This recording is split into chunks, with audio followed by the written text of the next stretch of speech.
When witches go riding and black cats are seen, the moon laughs and whispers, 'tis near Halloween. If you like to learn, but lack enough time to locate the reason or translate the rhyme, with magical knowledge from ancient tomes on the shelf, I bring Halloween topics to Geek Thyself. Hello everyone, I'm Heather and I'll be your host for this podcast. Halloween is my favorite holiday and my favorite spooky time of the year, so park your broom at the door and listen for a spell as I brew up some Halloween topics for this week and the rest of October.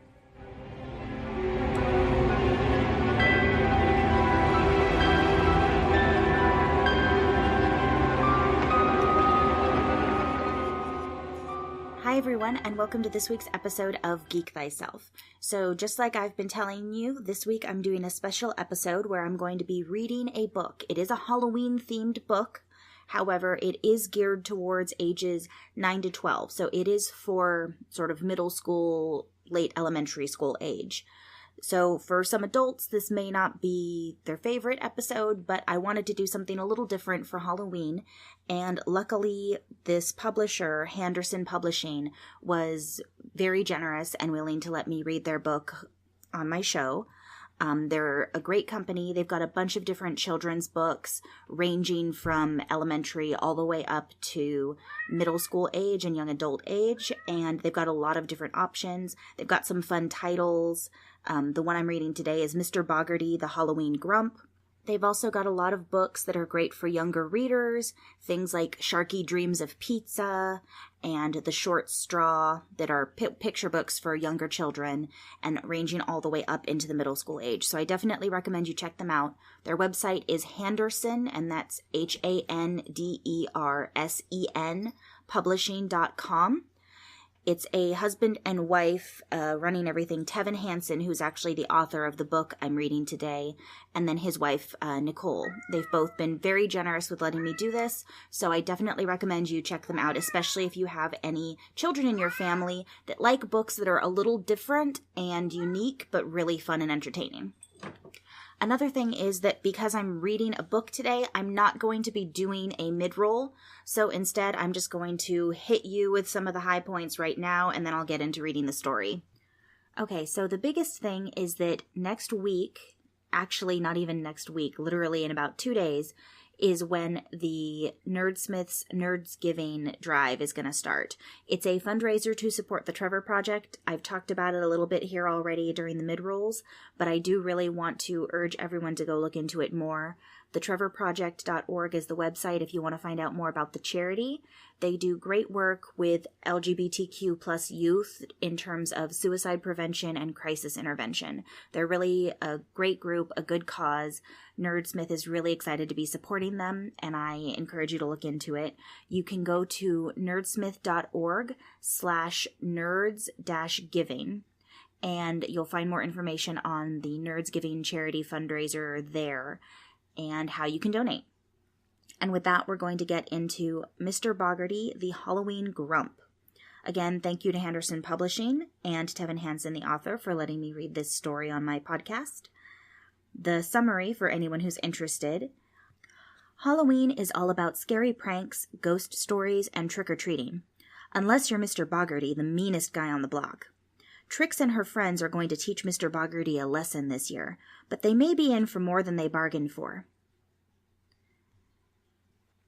The Halloween Grump. Mr. Boggarty is the mean old man who lives in the big spooky house at the end of Shady Way. His house is old and ugly and in need of a paint job and a new roof. There's no fence, no grass, no flowers, and only one tree, a tall, ugly tree that looks like a huge skeleton hand reaching down to grab anyone who gets too close. Kids from the other side of town have heard of him, and even they know it's wise to keep away, and the further away, the better. As far as the house goes, other than being old and ugly, Mr. Boggarty's mansion is also very spooky. If I were a ghost, kids would say, I'd want to live in that house. Most kids think Mr. Boggarty's house should be spelled Spookhouse. Naturally, kids have always assumed that the owner of such a spooky house must be the grumpiest, meanest person who ever lived. Neighborhood kids have nothing to base this on, since no one ever dares to speak to Mr. Boggarty. Think of the grumpiest, ugliest, most shriveled-up old man you can, some kid might say, when asked about Mr. Boggarty. Can you picture in your mind? Well, Mr. Boggarty is 10 times uglier, meaner, and more shriveled up than that. What's the meanest thing he's ever done? Some new kid might ask. To which the reply is always, what hasn't he done? How about not hand out Halloween candy for the last 15 years? Mr. Boggarty doesn't like kids and he doesn't like Halloween. He's the Halloween Grump. Candy. Every kid believes that all adults should hand out treats on Halloween, even if it's gross stuff like black licorice or candy corn or those disgusting circus peanuts that taste like styrofoam. Most kids can't stand these types of gross candy, but it's still better than getting nothing. Kids may be young, but they are observant enough to know that money can be a touchy subject with parents. But those same kids are candy experts. They will quickly tell you that the pharmacy down the road sells cheap candy for 99 cents a bag, and how grown-ups need to get their priorities straight when October 31st rolls around. Trixie Cole, speaker of Plain Truth, often says, kids in America need sugar. It's a scientifically proven fact that kids require sugar to survive. Trix usually says things like this while sucking down a 64-ounce Slurpee, or seeing who can stuff the most bubble tape in their mouth. I'm no doctor, Trix would say, but I do know that kids need sugar for a healthy, growing body. We don't need a sugar IV or anything, just 5 or 6 servings a day. All her friends agreed. It's like that pyramid with the 5 groups that they teach us about at school, Trix went on. Haven't you guys ever noticed that super small pointy part at the top? The part with the word sugar written inside it? If grown-ups knew what they were talking about, they'd change the words around so that sugar was written inside the box at the bottom. In the kid world, not handing out candy on Halloween is wrong, wrong, wrong, wrong. Trixie. If there's one kid who rules the neighborhood, it is definitely Trixie Cole. She's a tough one to explain. She has short blonde hair, a mostly pretty face, when she's not scowling. And she's tougher than most of the neighborhood boys. Mr. Cole is a professional hockey player. He gets paid to slam other hockey players into the boards and sometimes gets into fights. He is very tough. So is his daughter. Most kids around the neighborhood know not to mess with Trixie Cole. And if there's one thing kids at school know not to call her, it would be to never, ever, ever call her Pretty Princess. That would be bad. Jonathan Booth, a 5th grade bully, had to learn this the hard way, the humiliating way. Trix was playing tetherball down on the school playground with her friends one day when Jonathan came looking for trouble. He found it all right. He made the Pretty Princess comment, which got a giggle from his friends.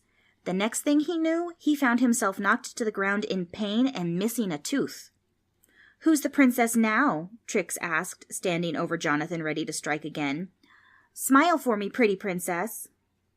Trix had knocked out one of Jonathan's front teeth with a solid elbow to the face. If Mr. Cole had done this same thing in a hockey game, he would have been sent to the penalty box for 2 minutes. Trix got sent home for the rest of the day, which was kind of like a double bonus instead of a penalty. But that's not the scary part. The scary part is that all this happened 3 years ago. Trix was in 2nd grade at the time. No one messed with her since. Frank. Frank's parents aren't cruel, but they did name their only child Frank. That's pretty cruel. Frank's parents are Mr. and Mrs. Dinkins. They are very nice people, but Trix thinks they're complete sickos for giving their only son such a boring, old-fashioned name. It's a name that practically begs to be made fun of, with nicknames like Frankenbeans or Frankfurter or Frankenfarter. Frank is really smart. He gets straight A's in all his classes. He's a nice kid with good manners, but he also has a weird disease. It's not really a disease, but sometimes he gets made fun of because he talks backwards. Frank has something called reverse speech syndrome. If you say, "Hi Frank, how are you today?" then Frank might respond with, "Asking for thanks fine, just am I." Most kids can figure out what he said if it's something easy, but if you get into a conversation with him, watch out. Frank has some really weird dreams, too. He loves to tell people about them. He might say, "Means it think you do what? Me at peanut throwing and school at playground, the around me chasing monkeys, evil of pack, about dream weirdest thee had I night last. What guess, hey? Sometimes he catches himself when he says something backwards, then he turns his words around and says it the right way. Most times he doesn't even notice. Darren. Darren is Trix's best friend. They live next door to each other, and they both like lots of the same stuff. They like the same music, the same video games, the same sports, even the same foods, except for sushi. Trix drew the line at sushi. She learned all about it at Darren's birthday dinner last month. Ew, what is this nasty stuff? She asked very loudly at a popular sushi restaurant. It's sashimi, Darren told her. Try it, you'll like it. Raw fish? Trix had her face all squished up. I don't even like cooked fish.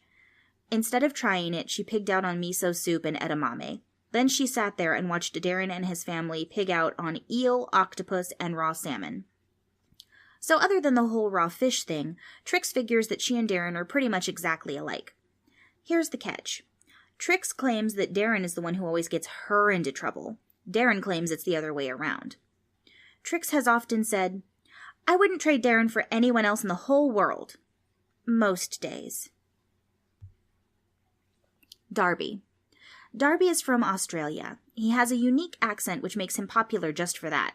He's always saying funny things like, "No, mate, sounds like some bloody hard yakka," or "Sure, mate, that sounds like the dinkadee."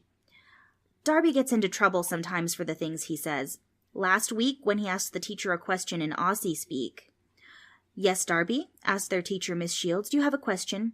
No, Sheila, just need a trip to the dunny, you know. Gotta take care of some shonky business, you dig? Mrs. Shields thought he said something really bad, but all he said was that he needed to use the bathroom. Darby came to their school halfway through 3rd grade. His folks split up back in Australia, so he and his mom moved to America, where she married an American bloke. Trix and her friends liked Darby right away. They all liked the way he talked and how he always made them laugh with all the funny things he said. Girls liked him because they thought he was cute. Boys liked him because he owned a dirt bike. Preston. Preston is tough, but he's not as tough as Trix. He is definitely the biggest daredevil at school. Even the 6th graders can't compete with him. Preston is always coming up with crazy things to do. Just last week, someone dared him to walk along the railing in front of the school. It was pretty impressive considering that the railing is over 100 feet long. The bad part was that he got caught because the railing was right outside the school's main office. The principal was in his office doing paperwork when he looked outside and saw a student walking past his window. Another time, Preston climbed up onto the roof of his house so he could jump onto a tree 10 feet away. He landed perfectly on the branch, but then the branch snapped in half and he fell. Preston broke his wrist on the landing. But some good came of it. Because of his cast, he got all kinds of special treatment from his parents, stuff like watching movies, extra ice cream at dinner time, and he got out of helping with the household chores. Plus, he didn't have to do homework for 6 weeks because the cast was on his right arm, his homework arm. Trix got grounded for a whole month because of that stunt. Her mom found out that she was the one that dared him to do it.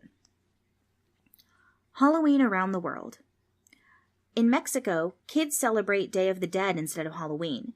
It sounds really bad, but it's not. It's a wonderful celebration with lots of candy and fireworks.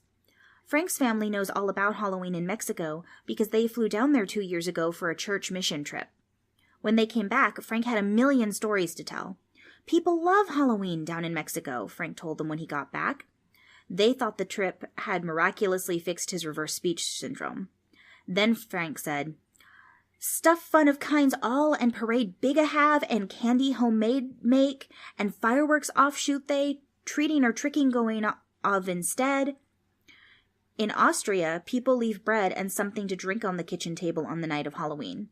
They do this just in case any souls that have departed the earth come back and get hungry. In China, people do the same kind of thing, only instead of bread, they put a bowl of noodles in front of family pictures. Then they light a candle so their departed family members can see in the dark and don't get lost on their way home. In Australia, where Darby's from, people don't celebrate Halloween at all. Darby had to explain to everyone that people in Australia celebrate some famous guy who died hundreds of years ago. "Back in Oz, us kids don't have Halloween like you blokes," Darby told them. "Instead, we celebrate Guy Fawkes." "Guy Farts?" Trixie asked. "Fawkes, mate," Darby corrected her. "Guy Fawkes, keeper of the gunpowder. You see, way back when, in 1605, I reckon, old Foxy come come Augusta when those Pollies came to have a Captain Cook, you dig? Someone would usually say, "Sure, Darby, we dig," even though they had no idea what he was talking about. Darby was always going on and on about Oz, which is a nickname for Australia. They all had to admit that the place sounded really cool and kind of scary.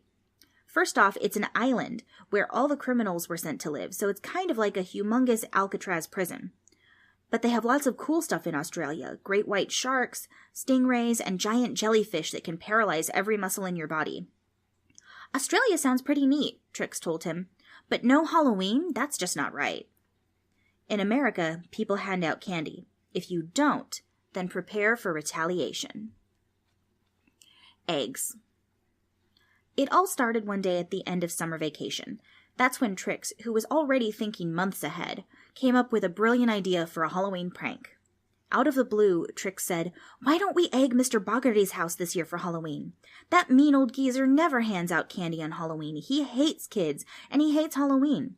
His house deserves to get splattered with rotten eggs." Every kid knows that if you're planning on egging somebody's house, the best thing to use is a rotten egg. And not just 1 or 2 rotten eggs, you need lots of them, cartons of them. The very same day that Trix came up with her brilliant idea, each of them went home and took a full carton of eggs from the fridge. Everybody's mom asked the same thing. "Honey, have you seen the carton of eggs I just bought?" The standard reply was, "Nope, sorry, Mom, I have no idea what you're talking about." They hid 5 cartons of eggs in the woods just down the road from Trix's house. And to get the eggs extra rotten, they poked in a pin-sized hole in the top of each egg, allowing air to get in and rot the insides. That was back in August. By the time October rolled around, the eggs were completely rancid. They had rotted to a pukey, putrid perfection. Preston let them test one on him. "Do it, Darby, throw it." "All right, mate, simmer down," Darby said. "Let me get me good arm on, all right?" It was Trix's idea to test one out, and since Darby was the best at baseball, he got to throw the egg. He launched the putrid projectile as hard as he could right at Preston. The rotten egg exploded all over Preston's shirt, splattering in his face, in his hair, even on his neck and shoulder. Somehow a huge chunk even got lodged in his ear. The smell was so bad that Preston had to take off his shirt during the walk home. The disgusting smell was burning everyone's nostrils. "I think the eggs are ready," Trix said, pulling her own shirt up over her nose. Then Darby came up with the best dare of all. He dared Preston to eat one of the eggs. It was the first time that Preston chickened out on a dare. No one held it against him, though. Those eggs were practically radioactive. Costumes. Frank's mom is a seamstress. This Halloween, she did a great job with his costume. Frank looked just like a mutant Ninja Turtle, right down to his cool green mask. It was a great improvement over last year's costume, which cost him a trip to the dentist because of a chipped tooth. Last Halloween, Frank went as his favorite chess piece, a rook. The costume looked great, even had a built-in candy bag attached to the front, but there were no armholes in his costume. So on Halloween night, at the very first house they ran up to, Frank made it up the stairs just fine, but then he took a bad fall on the way down. He ended up with a chipped tooth and a really cool black eye, all purple and yellow. Preston decided to go as the world's most infamous green monster, Frankenstein. Unfortunately, Preston's mom wasn't any good at sewing. He was dressed entirely in green, right down to his socks. The only problem was that nobody knew who he was supposed to be. The Jolly Green Giant? Preston guessed. The Incredible Hulk? Darren suggested. Fed up, Preston shouted, "Frankenstein!" Trix said, "Oh, I thought you were dressed up like a giant booger." Preston chose Frankenstein because he was forced to read the book for summer school, the graphic novel anyway. The weirdest part was that he actually enjoyed it. Now he was slowly reading his way through the real book, which was even scarier. Darren went as his favorite movie character, Captain Jack Sparrow. He looked just like the guy from the movies. If you closed your eyes and ignored the fact that he sounded like a 12-year-old pirate, you'd think you were talking to the real Captain Jack. Their teacher, Mrs. Shield, loved those movies too. She thought it was the funniest thing when Darren answered her questions in class yesterday using his Captain Jack voice. But his act got old real quickly. He'd been doing it all day at school, annoying everyone he encountered with a barrage of movie quotes. By lunchtime, Trix wanted to poke him right in the eye, the one without a patch. So she did. Darby's costume was by far the most bizarre. He made it himself, and by the looks of it, he worked really hard to get everything just right. His costume consisted of a long, skinny cardboard box, all painted up silver, which he then crawled into and wore like a jacket. Several empty paper towel rolls were stuck to the top of his head, representing the handle. His face was painted up like an on-off switch. "Give up? I'm a vac," Darby said when everyone was out of guesses. Everyone looked at him funny. "A what?" "I'm a vacuum cleaner, mate. See, listen here." Darby even tape-recorded his mom vacuuming the house so he could have sound effects. "Oi, authentic sound, mate." Darby pressed the stop button on his tape recorder. "Well, what you think? How'd I do for my first homemade Halloween costume?" "Great, Darby," Trix said. "Really different." Having been in the USA for only a couple years, Darby hadn't quite gotten the hang of Halloween. Everyone gave him full credit for originality. Trix's costume idea came from her favorite book, a wonderful adventure story written by L. Frank Baum. Unlike Preston, she had always enjoyed reading, and if anyone ever gave her grief about it, she punched them. The book was called The Wizard of Oz. That movie was made back in the 1800s, Preston told her. It was the first movie ever made, back when movie cameras were first invented. I read that somewhere, I think. Darren, Preston, Frank, and Darby had to force themselves not to laugh when Trix came out the front door wearing her Halloween costume. She was dressed up like Dorothy. She looked very cute in her blue dress, pigtails, and bright red shoes. It was just weird to see her dressed like that. None of them had ever seen her wear a dress before. Normally, she wore ripped jeans, t-shirts, and worn-out sneakers. "What?" Trix said, eyeing them suspiciously. "Why are you guys laughing?" "We're not laughing." One of them accidentally let out a snort. Trix cracked her knuckles. October 31st. By 4:30 p.m., Trix and her friends were all set to pull off the greatest Halloween prank ever, or at least the best prank this year. Everyone was sitting on the steps outside Trix's house in costume, waiting for the sun to go down. The unwritten rule of Halloween night is that big kids can't start trick-or-treating until it's completely dark outside. Little kids can start early, though. Frank said, "Trick-or-treating start, can we so outside dark get, and up hurry would it wish I?" "Me too, mate," Darby said. "Can't wait to get a nibble on, especially some of that yummy chalk." It wasn't quite dark yet, but the neighborhood was already alive with kids running around and acting like lunatics. Some older neighborhood kids were already lighting off firecrackers and bottle rockets. Out of boredom, Trix dared Preston to ring someone's doorbell and scream trick-or-treat as loud as he could. As usual, Preston did it in 2 seconds. Too bad for him that he picked Mrs. Wickerby's house. When he screamed, "Trick-or-treat!" right in front of Mrs. Wickerby's face, the moment she opened the door, she freaked out. The poor old woman was so startled that she whacked Preston over the head with the dustpan she was holding. Then she chased him all over the front yard with it. Everyone watched this happen from the other side of the road, laughing until their sides hurt. Into the house. By 5 p.m., Trix and the others were crouched behind the big ugly tree in Mr. Boggarty's front yard. It was completely dark outside by now, so they were all safe from sight, hidden from any nosy onlookers. No one would catch them because nobody ever bothered walking down to the end of Shady Way where Mr. Boggarty lived, alone, in his big spooky mansion. There were no streetlights nearby, so no one would notice them launching 5 cartons of rotten eggs at his house. "You guys ready?" You sound nervous, Darren," Trix said. "You sure you aren't too chicken to do this?" Darren tried to answer in his Captain Jack voice, but nothing came out. He was scared, but he wasn't letting on. They'd all pulled Halloween pranks before, but nothing like this, and never on anyone so mean.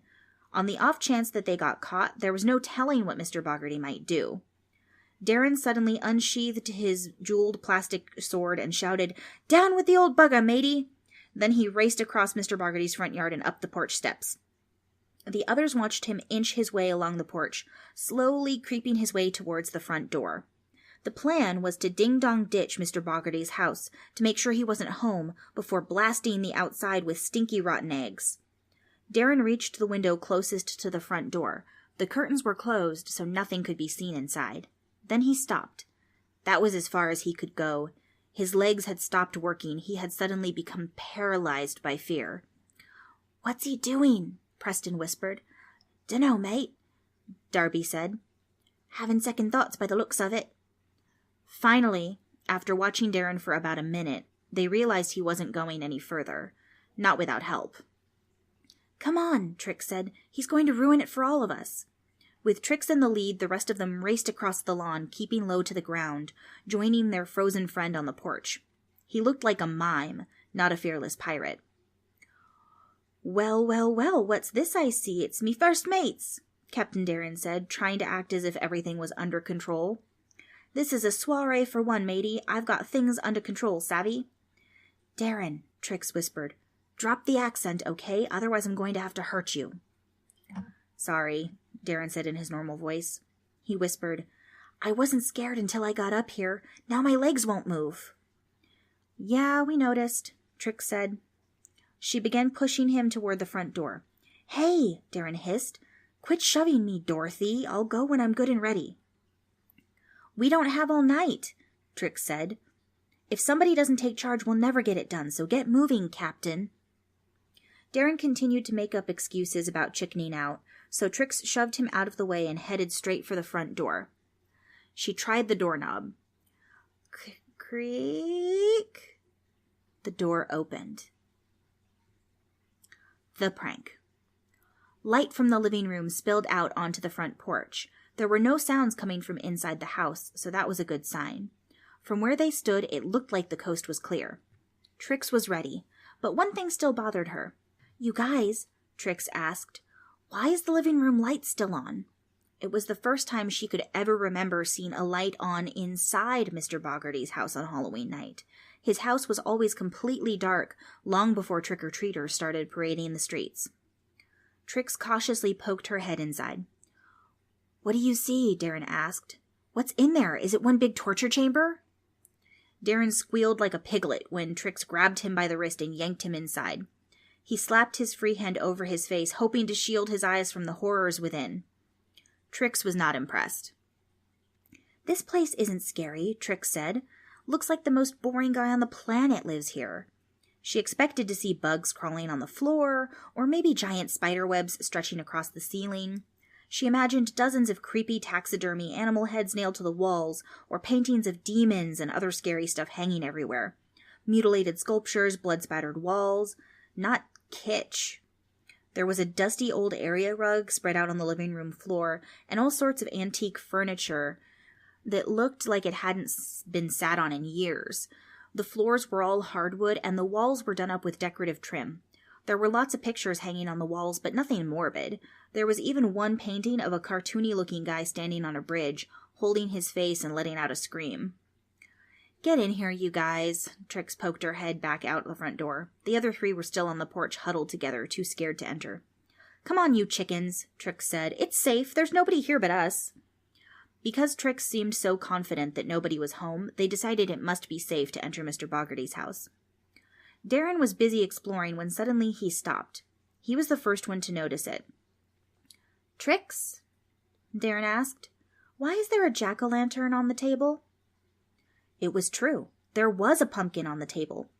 It had a silly face carved into it, 2 elongated eyes and a big pumpkin-y smile. There was a candle flickering inside. "That's weird," Trix said. "I wonder why there's a Halloween pumpkin." Before she had a chance to think about it, the others toppled over each other, falling onto the living room floor in a big heap. They'd been trying to see inside without actually stepping into Mr. Boggarty's house. Then they all lost their balances. "We did it, mates," Darren said in his pirate voice. "We besieged old Boggarty's captain without so much as a wink of trouble." Now that he realized Mr. Boggarty's house was empty, his courage had magically returned. "Shh!" Trix hissed. "Be quiet, Captain Big Mouth. Something's wrong." They waited a while. They listened a while longer. When nothing happened, Trix shrugged off her uneasy feeling. Then with a big grin on her face, she produced her carton of rotten eggs. The others did the same. "Change of plans, guys," Trix announced. "We're going to egg the inside of Mr. Boggarty's house. The place will smell bad for weeks." 5 cartons of rotten eggs were ready to fly. "Ready?" Trix said. "Aim," Preston said. Everyone had an egg in their hand, ready to launch. They were finally going to get Mr. Boggarty back for all these years of never handing out candy. "We need to hurry up," Frank whispered. Something or warthogs into all us turn, hill or house his egging us catching, and home coming Boggarty Mr. Don't Want Don't We. Before Frank could spit out another backwards sentence, the door slammed shut, and then the lights went out. The ghost. "Where are you guys?" Trix had her hands out in front of her, searching for her friends in the dark. "I can't see a thing." "Over here," someone said. "Over here where?" Trix asked. It was so dark that no one knew what was happening. Everyone was bumping into each other, falling down, and crashing into tables and chairs. "Preston, is that you?" Trix asked when she grabbed someone's box-shaped arm. "Steady, mate," Darby yelped. "You're messing up me costume." "Sorry, Darby," Trix said. "If you hadn't noticed, it's kind of hard to see right now." There wasn't even a smidge of light peeking in through the windows, not from a street light, car headlight, or neighborhood mom or dad carrying a flashlight. The house was like a giant shadow. Nervous voices echoed in the dark. "What's going on? What's happening? Hear of out get, can we? So door the find, please, somebody will." 5 frightened kids fumbled around in the dark, not knowing what was going on. All sorts of horrible scenarios played out in their minds, thinking about what was going to happen if they didn't find a way out soon. Somebody screamed. Panic set in when the ghostly green light appeared at the end of the hallway. Everyone noticed it at the exact same time. Being so dark, it was kind of hard to miss. A huge green light was coming down the hall towards them. There was something else in the house with them. A bright green ghost came flying into the room. It floated all around the living room, spinning in circles and making horrific ghostly noises. "Get out of here!" Frank shouted at the ghost. "From Camu Dimension Evil whatever to go back!" This wasn't some actor on TV pretending to be a ghost, or some kind of computer-generated graphic. This was a real ghost. "Leave us alone!" Trix yelled. "Oi, matey, we's just kids!" Darby shouted. "We're not stealing anything, we're just here to toss a few rotten cackleberries." "Be quiet, Darby!" Trix hissed. "Don't tell him that!" There was nothing they could do, nowhere to run. They were trapped inside a spooky house with a glowing green ghost. Frank couldn't help himself. Mr. Ghost, sir? You are brains our eat to going not your?" "What did you say?" screeched the ghost. Its voice was distorted and awful. "Sonny, I didn't understand a word you said." "Don't yell at him," Trix snapped. "He has reverse speech syndrome, you dumb ghost." Trix couldn't believe she'd just insulted an apparition. "Oh, sorry. I didn't mean to make fun of your strange talking disorder. I used to stutter myself back when I was just a young'un like you. Back when I was just a young ghost." An uncomfortable silence filled the dark living room. "Sorry, Mr. Ghost," Preston said. "My friend just wants to know if you're going to eat our brains. Lately he's had this weird fascination with brain-munching zombies. It's because he snuck downstairs one night after his mom and dad went to sleep, so he could watch a super scary movie. He's all traumatized now." "No, I'm not going to eat your brains, nitwit. I'm a ghost, not a zombie." The ghost started flying around the room in circles again, going, "Ooh, ah, booga, booga, booga." All of a sudden, thunk. Trix was pretty sure that the ghost crashed into the coffee table. It sounded like it hurt. The ghost said something that sounded very much like ow. "Did you just say ow?" Trix asked the ghost. "No, I did not say ow," the ghost roared. "I said, now, as in now I've got you." The ghost started doing his ooga booga thing all over again. It wasn't nearly as scary the second time around. When the bright green ghost was finished, he yelled at them to sit down. "On your keisters, all of you," the ghost demanded. They all did as they were told. Trix was lucky because she was able to feel her way to the nice comfy sofa she'd been standing close to when the lights went out. The others had to sit on the floor, except for Darby, who found a chair to sit in. But he accidentally broke his vacuum costume in half when he tried to sit down. "Darby, you nong," he yelled at himself. "You just busted up your costume, mate. All that hard work for nothing." "Pipe down," shrieked the ghost. "That means be quiet for those of you unfamiliar with the term." Everyone piped down. Then the ghost informed them that he was going to tell them all a story. A ghost story. Souls for sale. "You kids sure picked the wrong night to enter this house," the ghost said. "Or should I say, the house of the recently departed Mr. Boggarty." The ghost's voice was low and hideous, kind of like how Darth Vader would sound if he had a terrible sore throat. The voice was not human. "Recently departed?" Preston asked, somewhere in the dark room. "What does that mean?" "I mean I robbed his life force, dunderhead. I entered this humble abode just a few minutes before you 5 brats got here. I caught that old buzzard while he was having a cat nap. Came right in and plundered his crusty old spirit." "You mean you took his soul?" Trix asked with a shaky voice. She felt very attached to her soul. She couldn't imagine anyone stealing it. "That's exactly what I did. I took his very soul. What do you think of that, missy?" "While he was sleeping?" Trix snapped, practically biting the ghost's head off. "You betcha." Trix let the ghost have it. "Listen here, you ugly ghost. You can't just go around breaking into people's houses and stealing their souls. That's rude." "Sure I can. I'm a ghost. I can do whatever I darn well please, Trixie Cole." Trixie sucked in a huge gulp of air at the sound of her name. The ghost knew her full name. This was not good.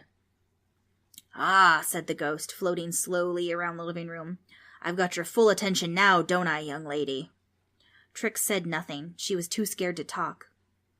"Here we are on Halloween night, the spookiest night of the year. A time for treats, a time for tricks, a time for pranks. Like maybe breaking into someone's house and tossing a few rotten eggs." Now they were all good and scared. Every one of them wondered how in the world the ghost knew all this stuff. Someone whimpered in the darkness. "Oh, stop trying to scare us," Trix said, trying to sound brave even though she didn't feel brave right now. "These guys might be scared of you, but I'm not, so there." She stuck her tongue out at the ghost. The ghost laughed, its horrible laugh. "Ha ha ha! I promise you, Dorothy, that by the end of this night you will be more scared than you've ever been in your entire life." Trix kept quiet. "You should all be scared because I'm the one who put the for sale sign on all of your souls." "Say what, mate?" Darby said. "Me soul's not for sale." "Well, that's too bad," the ghost said, "because I put 'em up for grabs on the black market. They should sell pretty quick, I imagine. Kid souls are big business these days. Your little souls are bound to get more than fair market value. The 5 demons will purchase your pint-sized souls in a heartbeat." "The 5 demons?" Trix asked nervously. "Who are they? And for that matter, who are you?" "Who am I? Who am I?" roared the ghost. "I'll tell you who I am, missy. I just happen to be—" Everyone had to wait silently in the dark. "I am—" Hold on a sec. After another pause, followed by a clicking sound, scary Halloween music began to play. It began slowly, but soon filled the living room with the sounds of a spooky symphony. "I am the lime green ghost of Lincoln County." Dust for breakfast. After the ghost's dramatic introduction, someone hit the floor with a thud. It was Preston. He fainted. The scary music stopped. Then the lime green ghost of Lincoln County flew across the room. There was shuffling and movement, and then the sound of splashing water. The next thing everyone heard was Preston saying, "Yes, Miss Shields, could you repeat the question, please?" Preston didn't know where he was. He thought he'd fallen asleep during class again. "All better now?" the ghost asked. "Gave me a bit of a fright, young fella. Ha! Imagine a tough little spud like you fainting at the mere sight of a ghost." "Sorry, Mr. Ghost, sir," Preston said. "Sometimes I get overwhelmed. It's a medical condition I have. Doctors don't know what it is." "Yeah, it's called chicken guts," Trix mumbled under her breath, but still loud enough for everyone to hear. But still, Trix knew it was bad news when Preston, the second toughest kid in their group, was so scared that he fainted. "Is that right?" said the ghost. "Well, show some courage next time, will you? Jeesh. Kids nowadays are nothing but a bunch of cowards. Except for the young miss, I suppose. Seems like she's got a backbone." "That's not true," Frank suddenly shouted. "Either coward and not I'm," correcting himself, he said. "I mean, I'm not a coward either." All right, the ghost said irritably. "So you're not a coward either. Drop it already. By the way, remind me later before the 5 demons get here. I mean, my sister is a speech therapist. She can probably help with that weird sentence reversal thing of yours." Ghosts being nice? Trix didn't know what to think. None of them did. "Okay, let's get this show on the road, shall we?" said the ghost. "I haven't got all night. Believe it or not, us ghosts have a life, too." "Get what show on the road, Mr. Ghost, sir?" Preston asked, still unsure about how to properly address the ghost. "I'll gladly tell you, Mr. Preston Phillips, but only if you can control that flapping tongue of yours and stop interrupting me." "Sorry." "You just did it again!" "Sorry." The lime green ghost let out a huge sigh. When the room was quiet enough to his liking, the ghost began to speak. "Are they still teaching you kids about American history in school? Do any of you knuckleheads know what the Great Depression was?" Darren raised his arm in the dark, just like he would in class. He felt kind of dumb, because it was too dark for anyone to see him waving his hand in the air. But the ghost saw. "Yes, Mr. Clutterbaum." The hairs on the back of Darren's neck stood up. Not only did the ghost know his full name, too, but he also pronounced it correctly. Darren always got mad when people mispronounced his last name. "It's Clutterbaum," he tells people, "not Clutterbum." "I know what the Great Depression was, Mr. Ghost," Darren said, accidentally letting out a high-pitched squawk at the end. His voice was changing, so sometimes he sounded like the air being slowly released from a balloon. "Well, what is it, Squeaky?" "It happened a long time ago," Darren explained. "Back when the stock market crashed." The ghost said, "Swish! 2 points for Clutterbaum." Trix thought how weird it was hearing a ghost say a word like swish as if he knew about basketball. Oh! Preston was waving his hand in the air just like Darren did a moment ago. "Yes, Mr. Preston Willoughby, feeling better now? And will you please stop waving your hand around like a lunatic? I can see you just fine." "I know all about the Great Depression," Preston said. "We learned about it in school last year. It happened back in the 1930s. It's when the whole country got poor and everybody had to eat bowls of dust." "No, you nincompoop!" wailed the ghost. "People didn't eat the dust. Great gusts of wind swept through the Midwest and people lived in the Dust Bowl. It's a figure of speech, Noodlehead." "Oh, our teacher must have taught us wrong then." Trix was pretty sure the ghost was shaking its glowing green head at Preston. She heard the ghost mumbling under its breath. "Bunch of noodleheads," said the ghost. "Too much TV, not enough books." The old days. The lime green ghost talked up a storm. Sometimes his train of thought wandered off a bit, but mostly he stayed on track. At one point, Frank started in with the whole brain-eating thing again. "Mr. Ghost, sir, are you sure you're not going to eat our brains?"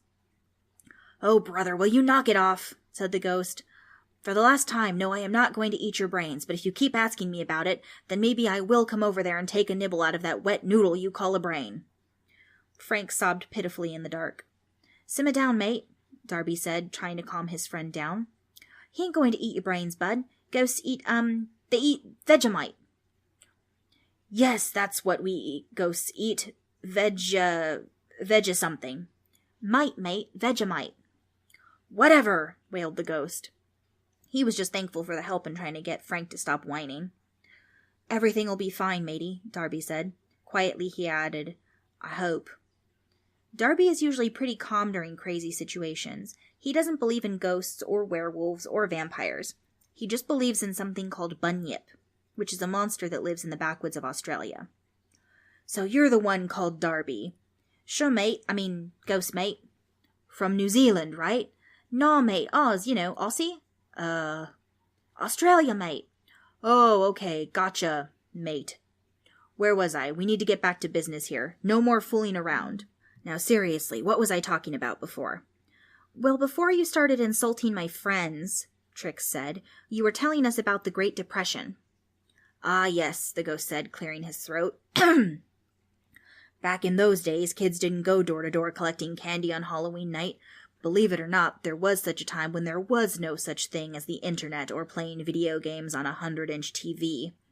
Back then it was a 20-minute walk to the nearest neighbor, but all in all things were just hunky-dory for a while. Then the Great Depression came along and knocked half the country on their backsides. It was a terrible time in this country's history, and it's here that my story and your demise begins." The ghost was quiet for a moment. Trixie could have sworn she heard distinct sipping sounds, like someone carefully sipping a hot drink. Then really quietly the ghost mumbled, "Ooh, hot." Trix thought this whole situation was too weird, but there was no choice but to go along with it. They were at the mercy of the lime green ghost. The 5 Demons of Lincoln County. "Okie dokie," said the ghost, ready to proceed with his story. "In a small Midwest town that no longer exists." "Is that because it's a ghost town?" Darren asked. Not even trying to be a smart aleck, he was dead serious. "No, you nitwit," snapped the ghost. "It wasn't a ghost town, it was a real town with real people living in it. Now hush up and let me tell this blasted story, will ya? Now what was I explaining about?" "You was talking about something called the Midwest, mate.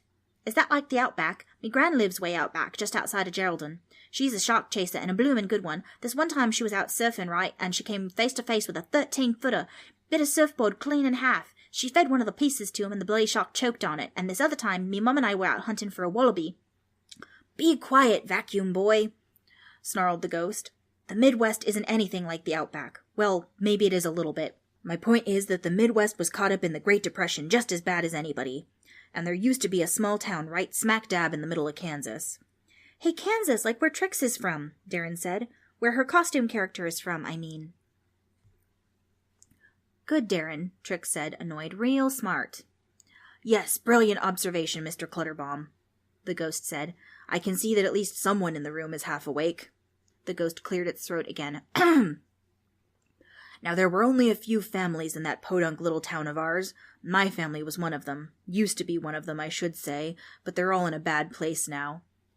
"All the families?" Trix asked, "or just your family?"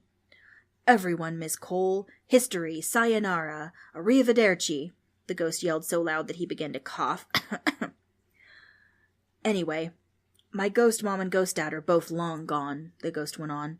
"So are those other poor families. Every last one of them gone." The ghost got right up close to Trix, so close, in fact, that she could smell its breath.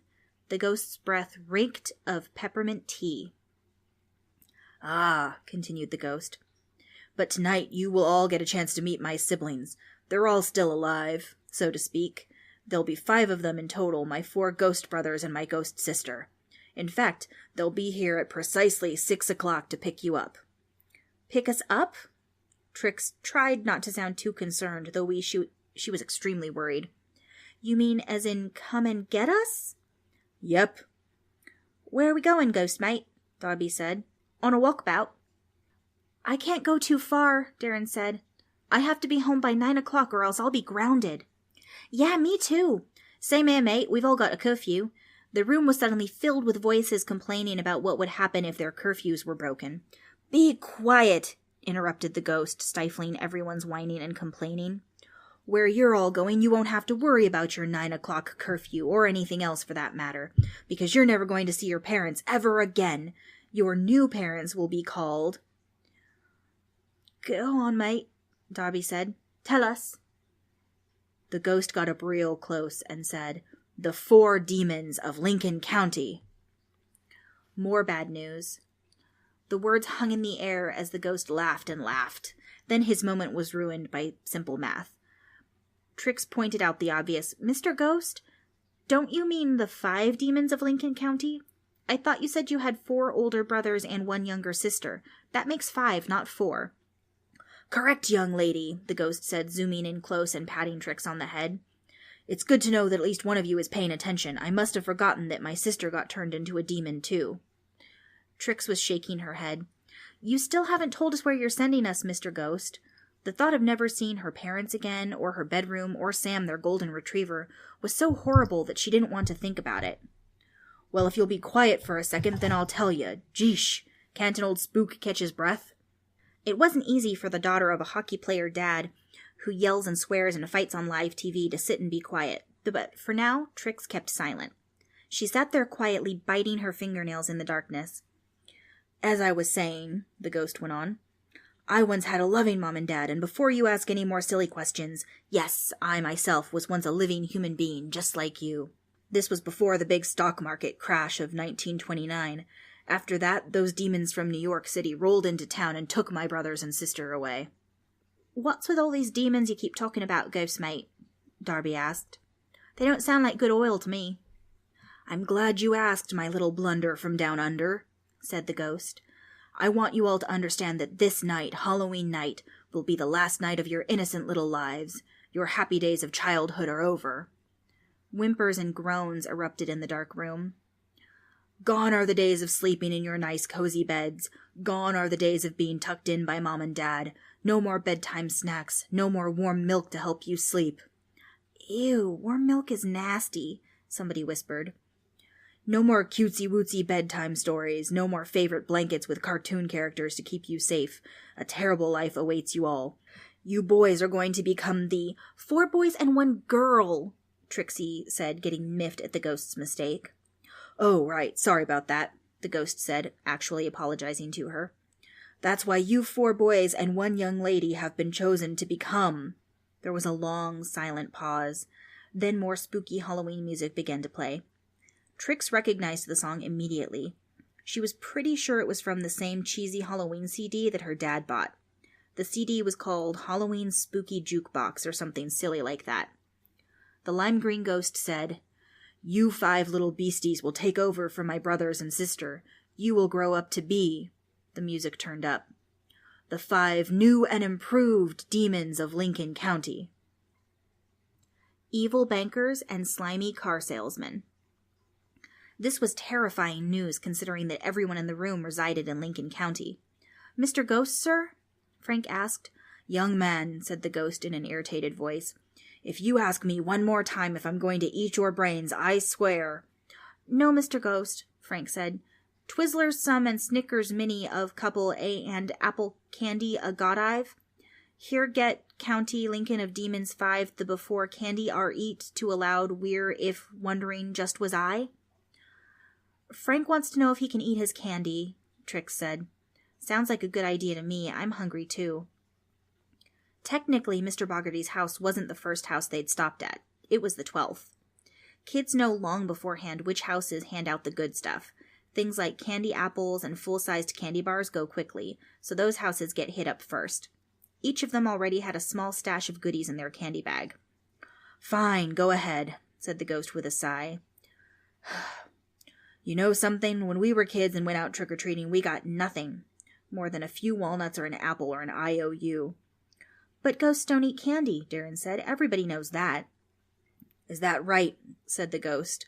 "I'll have you know, Mr. Smarty Pants, that sometimes even ghosts enjoy a good piece of hard candy or some fresh licorice. And some of us ghosts sure do enjoy that bubble tape. What a hoot." "Ghosts don't chew gum," Trix said, taking the wax paper off her candy apple and taking a huge bite in the dark. "How can they? Ghosts haven't got any teeth." "Of course we do," cried the ghost.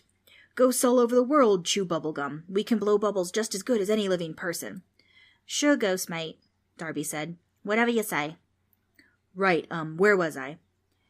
"You were talking about disappearing kids," Darby reminded him. "Us, I mean." "Ah, yes, that's right. I was explaining how you 5 brats are going to be taken away this very night. But don't worry, because you will all come back in a few years, and you know why you'll come back?" "Why?" "I'm glad you asked, Pudding Brain," the ghost said to Preston. "You will all come back to take over the world." The ghost floated around the room, cackling and laughing, doing his ooga-booga thing once more. "Take over the world?" Trix asked. "Why would we want to do that? That doesn't sound like us at all." "What about other planets?" Preston asked. "Are we going to take those over too, like Mars and Pluto?" "What about Oz, mate?" Darby asked. "You can't take over Australia, you just can't." The ghost ignored all their silly questions. "The whole world?" Darren asked. "Like Africa and Canada and Mesopotamia?" "What? Mesopotamia doesn't exist anymore," yelled the ghost. "Didn't they teach you kids anything in school? And to answer your question, yes, I mean the entire world. You gaggle of hooligans will come back as—" "Monsters?" "Nope." "Mutants?" "Nope." "Evil space monkeys?" No, no, no. You're all going to come back as something much, much worse." "What's worse than evil space monkeys?" Frank asked.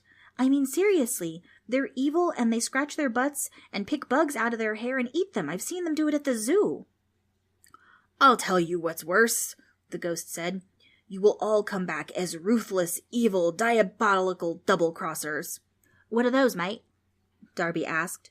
They're people who prey on poor farming communities and naive, trusting old people who live on a fixed income. Demons, I tell you." The kids were memorized. Also a bit confused. "You better believe it," roared the ghost, getting up close and personal. "And you won't be like those demons you see in the movies. You won't have red skin or horns or a pitchfork. You'll look human on the outside, but you'll be full of hate and greed on the inside. You'll grow up to be slimy car salesmen, greedy lawyers, and worst of all, evil bankers." School for bad kids. Darren had to ruin it for the ghost. "Are you talking about people who work at a bank? You mean those kinds of bankers?" "Yes, goofball," shouted the ghost. "People who work at the bank are called bankers." "Oh, I know that, Mr. Ghost," Darren said. "I was just wondering because my mom's a banker. Actually, she's a loan officer. She gets mad sometimes because people keep stealing her pens, and one customer stole her favorite paperweight when she went to make copies." "Well, I'm here to tell you, sonny boy, that some of those shysters out there will take you for every penny you've got. In fact, some of those dirty, rotten sneaks have the ability to destroy small towns. Those locusts will swoop right in and suck the place dry. Then they'll move on to the next town and the next.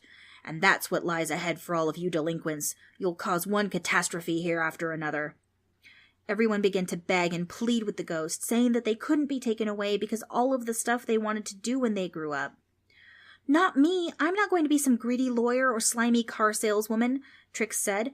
"I'm going to be rich and happy and travel the world." "Me either, mate," Darby said. "Footy's me life. Course you blokes here in America call it soccer. I'm going to make the pros someday, mate. I can't be taken away somewhere else." "I'm going to be an astronaut," Preston said. "There's an astronaut school in Florida. My mom said I could go if I put my mind to it." "I'm going to be a famous chef," Frank said. "People famous and rich for meals, fancy cook, and hat white puffy aware, and someday restaurant open to going I'm." "What about my dreams of becoming an inventor?" Darren asked, sounding the saddest of all. He was always talking about becoming an inventor someday, even though Trix continually bugged him about the fact that he's never actually invented anything. "Forget it. Those ridiculous dreams are ancient history, and it's all because of your poor decisions in life, such as egging the house of a defenseless octogenarian like poor old Mr. Boggarty. Those dreams of yours are now gone, gone, gone. Your futures will be dark and gray and inconceivably horrible. Soon you'll all be brainwashed into non-thinking robots, demon robots. Tomorrow morning each of you will be enrolled in a brand new school, an awful school for awful children, and then—" "What will our new school be called?" Darren interrupted. "Is it in the same school district?" He wasn't being rude on purpose. He was genuinely curious. Fortunately, the ghost didn't get mad at the interruption. "It's called, The ghost tapped its forehead, thinking. "It's called— oh wait, I just remembered. It's called the Elementary School of Evil. After that, you'll go to the Middle School of Malice. Once done there, you'll move on to the High School of Horror. Then it's off to the College of Corruption, and finally, the Graduate School of Greed." The ghost laughed his maniacal laughter. Then he said, "Uh-oh." Ooh, ooh, ooh, the CD began skipping. A terrible fate. The ghost quickly zoomed over to the table and turned off the CD player before it got too annoying. "Yes, sirree," said the ghost, acting like nothing was wrong. "Yesterday was the last day of your wonderful school, and now—" "Wait a second. Today is Saturday, right?" Trix reassured him that it was Saturday. "Right. So yesterday was the last day at your nice school with your nice teachers and your nice playground." Trix attempted to explain to the ghost that not all teachers at their school were nice, and that the playground wasn't big enough. "Hogwash. You spoiled brats don't know how good you've got it. In just a few more minutes you 5 smart Alecs will find out what it really means to suffer. You'll be forced to live in an awful dungeon dormitory filled with all sorts of creepy crawlies. Spiders? You betcha. Snakes? Darn tootin'. Scorpions? Of course. Urukanji?" Darby asked. Say what?" "Jellyfish, mate. They sting you so bad you can't move a muscle." "Yeah, sure, kid. They'll have Urukaju, oh, forget it, whatever he said." The ghost was doing an excellent job of scaring everyone. No one liked the description of their new school. These places sounded awful. They all sounded worse than anything they could imagine, worse than a trip to the dentist. "By the time you all get your diploma from the Graduate School of Greed, you'll be vultures, carcass chompers. You will love money more than life itself. Then one day you'll come back for the sole purpose of destroying the place you loved." "Huh?" Preston and Darren both said at exactly the same time. "How come, Mr. Ghost, sir?" Frank said. "I mean, wait a sec. Hey, I said that right." He was so nervous and scared that he was actually talking forwards instead of backwards. "How come, you asked?" said the ghost. "Because I said so." "But I like it here," Frank said. "Why would we want to destroy it?" "Yeah, ghost mate, I like it here too," Darby said. "It rains a lot, plus it's got a big chunk of wind blowing all the time. But America's still a good place to hunker down. Mum took me to Seattle last summer. We went up on the Space Needle. What a ripper." The lime-green ghost of Lincoln County floated around the room, laughing and mocking them. "Why would we wreck the place where we live?" Trix asked. "That doesn't even make sense. We all like living here." "Because you'll be brainwashed," roared the ghost, zooming around the room. "You will use your evil talents to bring down this great state of ours. You'll wear expensive suits, drink $5 lattes, and drive expensive foreign cars. You will do all this and probably still be too young to shave. You'll have those cheesy soul patches instead of a nice manly mustache." "All of us get a mustache?" Darren asked. Secretly, he'd always wanted a mustache. "No, not all of you," the ghost yelled. "The girl obviously won't have a mustache, bonehead." The ghost zoomed around the room towards Trix. "Aha! But she will be the worst of them all. Young Miss Trixie Cole here is destined to become an evil banker." "Oh, no, I won't," Trix said with all the courage she had left. "Not in a million years."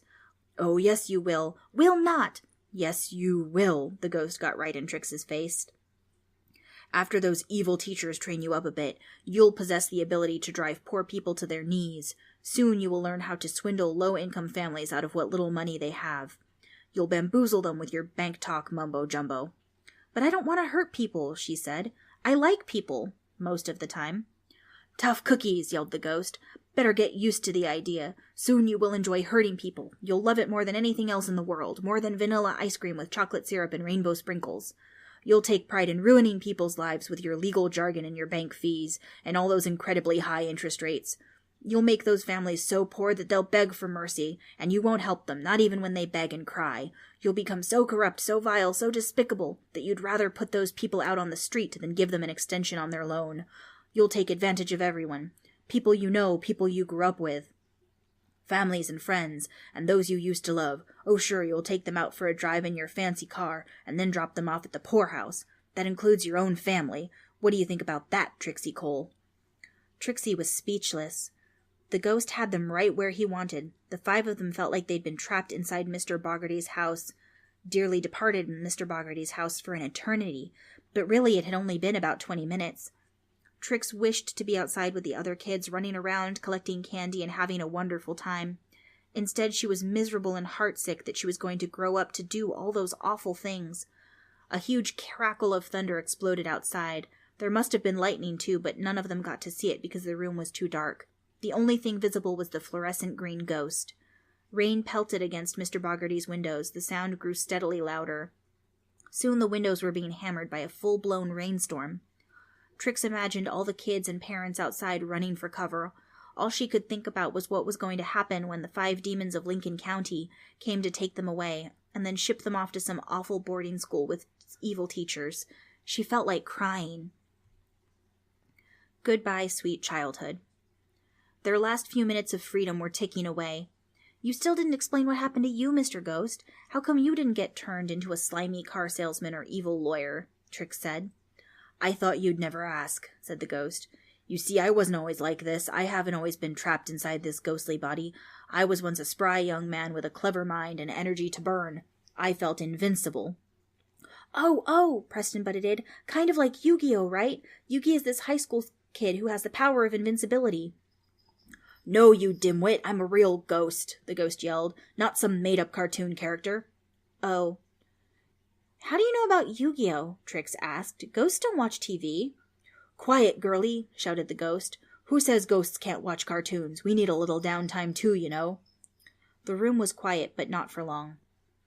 "Anyway," the ghost said, getting back to business, "last month was the anniversary of that terrible day back in 1929, the Great Depression for those of you who've forgotten already.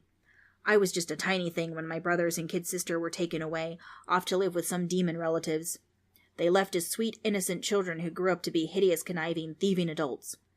You see, our parents lost everything during the Great Depression. That's why my brothers and kid sister were sent off to the big city, because dear old Mom and Dad couldn't afford to feed us anymore. Those monsters promised our parents that they'd turn all my siblings into a huge success. Money, fame, fortune, the works. But I didn't go with them. I may have been just a pup, a tiny pipsqueak, but I still saw right through their big city hoopla.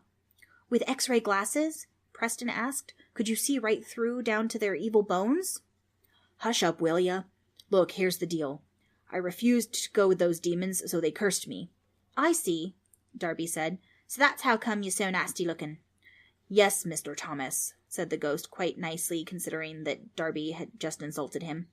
They turned me into a ghost. Nobody ever did figure out what happened to me. They probably thought I just ran away. Then what happened, ghost mate? Well, off went my brothers and sister with those city slickers. I stayed behind, left to wander the earth alone, hunting what few people were still left in that tiny farming community. I got bored with that pretty quickly, so that's why I moved out here to the suburbs, so I could find work as a ghost. This made good enough sense. Trix and her friends just sat there in the dark, watching the ghost float around the room as he told his story. I'm here to warn you kids, to let you know that you're better off becoming slimy car salesmen, greedy lawyers, and evil bankers. It'll be better if you go with them, trust me. Who in this room wants to spend eternity as a bitter old ghost haunting houses all day and night, and giving history lessons to a bunch of know-it-all kids? No way! Not me. Nah, mate, doesn't sound like fun to me. Well, hooligans, said the ghost, that pretty much sums up the whole story. I refused to go to the big city with those evildoers. That's why I've been a ghost ever since, doomed to a life of haunting spooky old houses of reclusive millionaires. The room was silent for a while as the ghost allowed this thought to sink into their heads. A few more ticks of the clock and their childhood would be over. Then the ghost kicked it up a notch. And now, my little heathens, it's about time I hand you over to the 5 demons of Lincoln County. Your journey is about to begin. A journey to the most horrible place in the world. Worse than a swamp with alligators. Worse than a stinky chicken coop with 10,000 chickens. Worse than washing Grandma's feet. Worse than anything you could imagine. No! Preston screamed. I hate feet. You'd better get used to the idea, Mr. Willoughby. There'll be tons of feet for you to scrub where you're going. The ghost was doing a terrific job of getting everyone worked up. He was a master of terror. Make him stop! Preston shouted. Make him stop! No way are they taking me, mate, Darby said. I'll clobber 'em. I'll tear their bloomin' thumbs off. That way they won't be able to grab hold of me. The lime-green ghost of Lincoln County zoomed around the room, cackling as he went. He was the only one in the room who was having a good time. Everyone else was petrified with fear. In the dark, Trix found a couch cushion to hold on to. She hugged it tight. I won't go, Trix kept saying. I won't go, I won't. The ghost had gotten the best of her, and everyone else too. Rain came down harder and harder, pelting the roof and windows and making a terrible noise. Their time was up. Knock, knock. Who's there? You can't do this to us, you mean old ghost, Trix shouted. It's not fair. Well, I've got some news for you, missy, said the ghost. Life isn't fair. The ghost howled and cackled, spinning around and doing 360s in the middle of the living room. I don't want to go, Preston shouted into the darkness. I don't want to get turned into a demon. I promise I'll never egg anyone's house ever again. Apologies started filling the room. Preston started it, and now it was a full-blown living room confessional. Everyone started apologizing for anything and everything they could think of, all the bad stuff they'd done or said or even thought about doing, and especially about Mr. Boggarty, the poor old man whose soul had been gobbled up while he was snoozing. Trix got mad, really mad, like when her dad's team made it to the playoffs last year and then lost in the first round. I'll get you for this, you flying bogey, Trix shouted. If you ship us off to that awful school, then I swear on my life that I'll come back and make your life miserable. Too late, the ghost shouted. My life is already miserable. I'm a ghost. How much more miserable can life possibly get?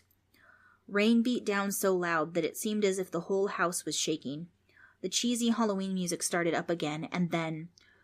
Gong, gong, gong, gong, gong, gong. The clock struck 6. There came a knock on the door. Then a booming voice called out, "Open up in there!" It was one of the 5 demons come to take them away. "We know you're in there! Open up!"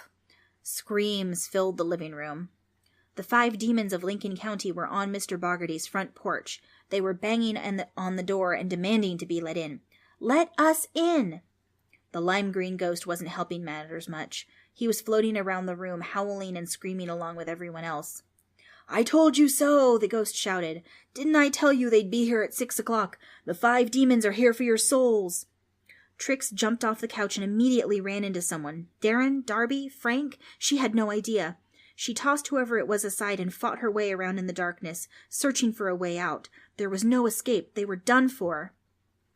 "They're here!" Preston screamed. "They're really here! The ghost didn't lie! He was telling the truth!"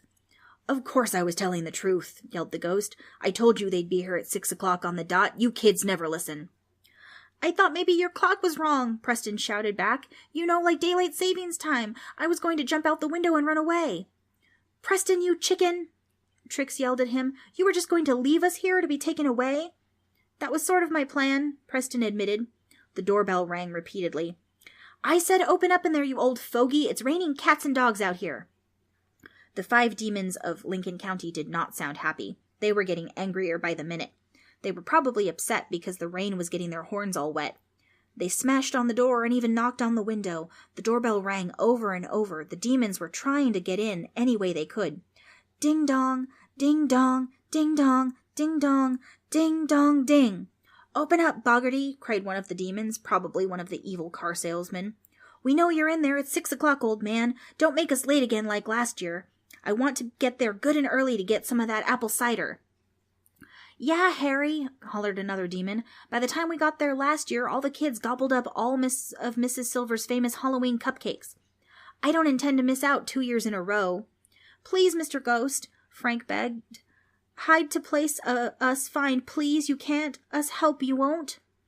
"Come on, mate. This ain't fair dinkum. Give us a place to hide, you crusty old ghost." "Sorry, all out of hiding places." "Make them go away, Trix cried. "Please, Mr. Ghost, sir, can't you just tell them we're too young to be slimy car salesmen and evil bankers, please?" Everyone was wussing out, including Trix. "Wish I had me boomerang, mate," Darby hollered. "I'd take their bloomin' heads off." "Be quiet, Darby," Darren yelled. "You can't kill a demon with a boomerang." Creak! The front door squeaked open. It was still too dark to see their true forms, but the demons were inside the house. "Hello?" said one of the demons, a female. Come out, wherever you are." Outside was only shadows and darkness. Even so, Trix and her friends could tell how many of them there were. Exactly 5 demons, one for each of them. "We're done for, mates. Nice knowing you. See you in the afterlife." Then one of the demons flipped on the lights. "Gotcha." Standing just inside the door of Mr. Boggarty's house were 4 elderly gentlemen and a lady with bright white hair. The white-haired lady was dressed as a fairy godmother, and the 4 old men were dressed as Superman, Batman, Green Lantern, and Captain America. They looked like a bunch of retired superheroes who'd escaped from a retirement home. Trix and her friends stared at the group of dressed-up old people, who stared right back, equally confused. Then everyone turned to stare at the only other person in the room, the lime-green ghost of Lincoln County. The lady with the dazzling white hair addressed the shape underneath the bedsheet, but she didn't call him Mr. Ghost like everyone else had. She called him Harold. "Harold," said the white-haired lady in a stern voice, "exactly what are you doing underneath that bedsheet, and why are there 5 frightened children in your living room? And why are there 5 cartons of rotten eggs on the floor next to my feet?" The lime-green ghost lifted up his bedsheet. Underneath was Mr. Boggarty. "Mr. Boggarty?" Frank asked. "You really that is? I mean, is that really you?" "Boggarty, mate," Darby said, sounding relieved. "It's you. We thought you were eaten up like a wooraraga." "Mr. Boggarty?" Trix said, also confused. "You're alive? You mean you didn't get your soul gobbled up by a ghost?" Underneath the sheet was Mr. Boggarty, all right. He was absolutely covered in neon green glow sticks. Bright green glow-in-the-dark sticks were taped to his shirt, pants, shoes, and sticking out of his pockets. A dozen more were glued to his bald head. A necklace of glow sticks hung around his neck. More were stuck to his back, his front, each side, everywhere. He even had a few dangling from his ears. Mr. Boggarty smiled. His smile grew wider and wider, and then the room was suddenly filled with hilarious laughter. Mr. Boggarty laughed so hard that tears began to spill down his wrinkly cheeks. "Harold," said the white-haired lady. She looked like she was about to lose her temper. "I asked you why there are 5 frightened children in your living room, and why are you wearing all those glow sticks?" "Hot dang, I'm hot tonight," Mr. Boggarty said. He slapped his knee and started laughing again. His crazy, maniacal laughter returned to a normal human-sounding laugh just as soon as he peeled off the electronic gadgets that were stuck to his face, a voice synthesizer. The other gadget he wore was a pair of night vision goggles, which he used to see in the dark. "Good on you, mate," Darby said. "You scared the dickens out of us." "But how did you move around so fast?" Preston asked. "It looked like you were really flying around the room like a real ghost." As soon as Mr. Boggarty took 2 steps, they got their answer. Parked in the corner of the room was a Segway. Mr. Boggarty owned one of those awesome scooters they'd all seen on TV. That's how he was able to make it look like he was floating around the room. Apparently, Mr. Boggarty was not only a clever old man, but also a rich old man. "Hoo-wee!" Mr. Boggarty hollered. "You kids should have seen your faces when my brothers and kid sister opened that door. Priceless, I tell ya. Worth every penny I spent on all this stuff." While Mr. Boggarty pulled all the glow sticks off his clothes and face and everywhere else, the white-haired lady with the wand and sparkling shoes explained who she was and who all the elderly gentlemen standing behind her were. "I'm Karen Boggarty Carlson," the lady said. "I'm a retired speech therapist and older sister of this little deviant. We drove all the way from the city to pick him up since he won't drive anywhere." "Nope, I hate driving," Mr. Boggarty said. "All that traffic drives me buggy. Get it? Drives me buggy?" "I get it, mate," Darby said. "I think." Mrs. Boggarty Carlson gave her brother a good smack with her purse. Then she fussed over the kids, checking them over and making sure they were all okay. The demon lady turned out to be very nice. "Geez, lady," Darby said. "We all thought you blokes were here to take us away. That's what this old bludger's been yabbering about all night." "Oh, don't mind Harold," Karen explained. "He's been ornery ever since we were little kids." She gave her brother the same looks that Trix gets from her mom whenever she did something bad. Mr. Boggarty was still chuckling. "Oh, come off it, sis. It was just a harmless prank." "Harold Sherman Boggarty, sometimes I'm ashamed to be your sister," said Mrs. Boggarty Carlson. Then she let her mischievous older brother have it. "Honestly, Harold, scaring the wits out of these poor kids, what gets into you? I swear, the older you get, the more obnoxious you become." "Oh, hogwash, sis," said Boggarty, gently peeling glow sticks off his bald head. "I was just having a bit of fun. Besides, I've known for a week they were planning to egg my house." "You did?" Trix asked. Mr. Boggarty's eyes sparkled. "How did I know, you wonder?" Mr. Boggarty gave her a wink. Let's see." He reached behind the desk, the one with a CD player on it, and pulled out another gadget. This one looked like a small satellite TV dish with a long cord attached to a set of black headphones. "Bionic long-range microphone," said Mr. Boggarty, showing them off. "Bought these babies at the mall last week." Mr. Boggarty proudly patted his set of bionic ears. "I was out in the backyard a few days ago testing them out," Mr. Boggarty told them. "That's when I heard you kids walking down the back alley. I overheard your plans to egg my house, which got my brain a-buzzin' on how to handle such a situation." "Geez, I'll bet those cost some big bickies, Darby said, checking out the bionic ears. "You can probably hear beyond the black stump with those." Trix had to admit that Mr. Boggarty's prank was better than their idea. "Not bad," Trix said, truly impressed. "Not a bad prank for an old guy." "Ha!" Preston said. "We knew it was you all along, Mr. Boggarty. At least I did." Mrs. Boggarty Carlson went into the kitchen to make hot chocolate for everyone, continuously apologizing for her brother's behavior. "Kids, I really do apologize for my brother's odd behavior," Mrs. Boggarty Carlson said. "He believes that just because he's a millionaire, it entitles him to act like a fool. And to think how our parents left all those valuable stock shares to the youngest child, who never seems to grow up." Mr. Boggarty invited everyone to sit down while he explained a few things, like why he was never home during Halloween to hand out treats. Trix and her friends had it all wrong. The truth. For the last 15 years, Mr. Boggarty hadn't been turning off his porch light and pretending to not be home. He really hadn't been home. That's because he and his brothers and his sister all volunteer at the local children's hospital. They go there to hand out candy, tell ghost stories, and put on a Halloween show for all the sick kids who were stuck in the hospital.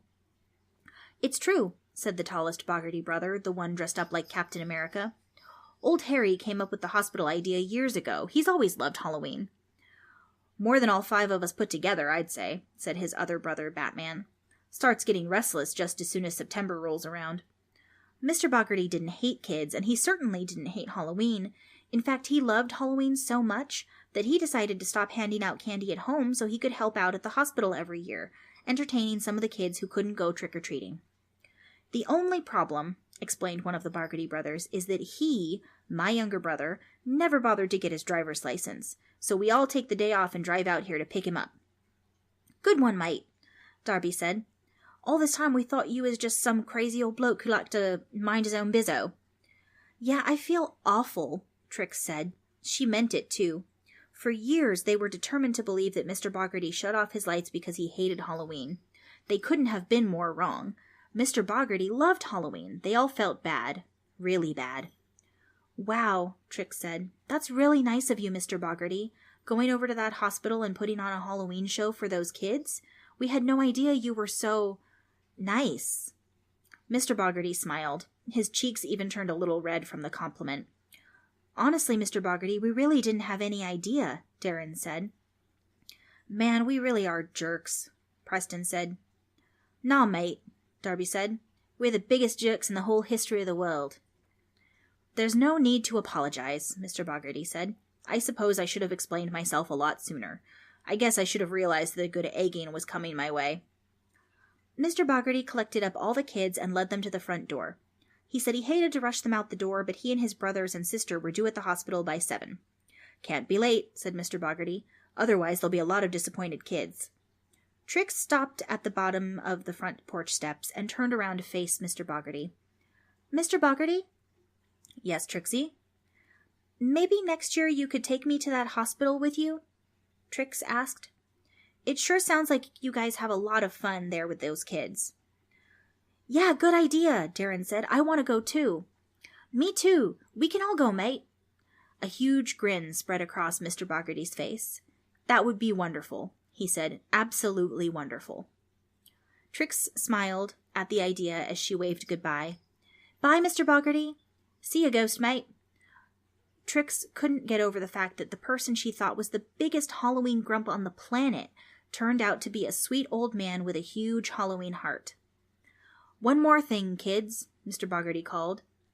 Everyone turned around to see Mr. Boggarty put the voice changer up to his mouth to shout, "Happy Halloween!" Well, I hope you all enjoyed this fun and interesting Halloween story. I apologize for the voices. I did my best, but I'm not a voice actor, so it is what it is. Thank you again to Tevin Hansen, the author, as well as Handersen Publishing for allowing me to read Mr. Boggarty The Halloween Grump. I hope you all enjoyed it. Please stick around because I'm actually going to play for you a song that was written by Tevin Hansen for the book. I didn't want to play it beforehand because I was afraid it would give too much away, but now you all get to enjoy it, and I will talk to you next week.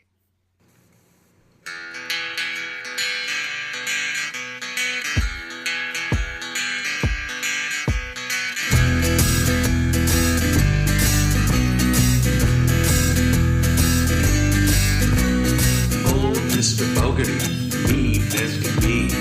Old Mr. Boggarty, he hates Halloween. How can the old man be so mean?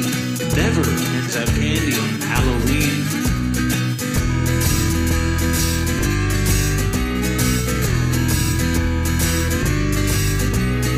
Old Mr. Boggarty, mean as can be.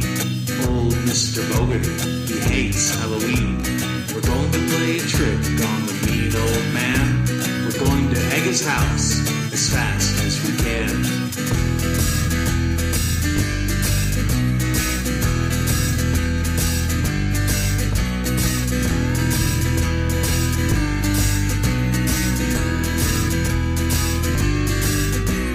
Into the house and out went the light. Out came the ghost on Halloween night.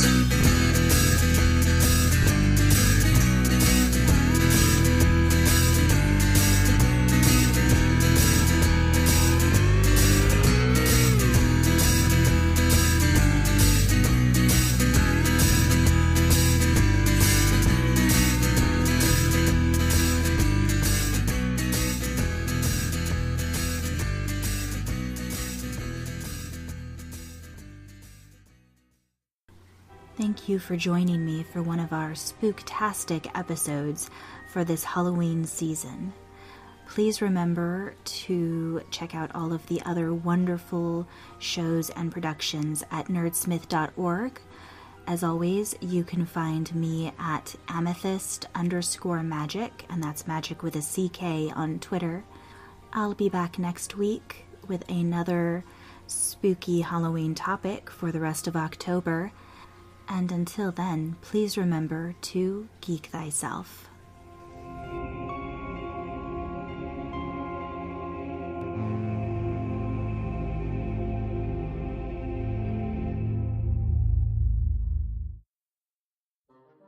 In a world that's forgotten the meaning of hero. We're not actually helping that much. It's like a cardboard box. It's all old and kind of ratty. I believe there might be some mistake. I said Proctor equipment. Yeah, no, this is it. Bronze badge, lost and found. Here you go. And the arrow didn't hit bone, so you can reuse it. Reuse the bone? We're looking for a dragon named the Scottish Plague. There's only so much that editing can do. Is there someone else we can talk to? Nobody quite as cheerful as Robin. You mean they get worse?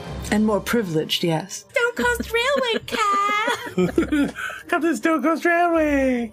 Come on, Kyle. He seemed excited by the prospect. He was, and then he found out that it devalues the painting, and that kind of broke his heart a little bit. His little heart a little bit. Yeah, how's that feel? Take that.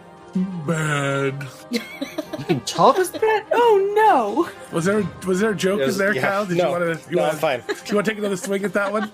Shenanigoons, an actual play D&D podcast, available on nerdsmith.org or wherever you get your podcasts.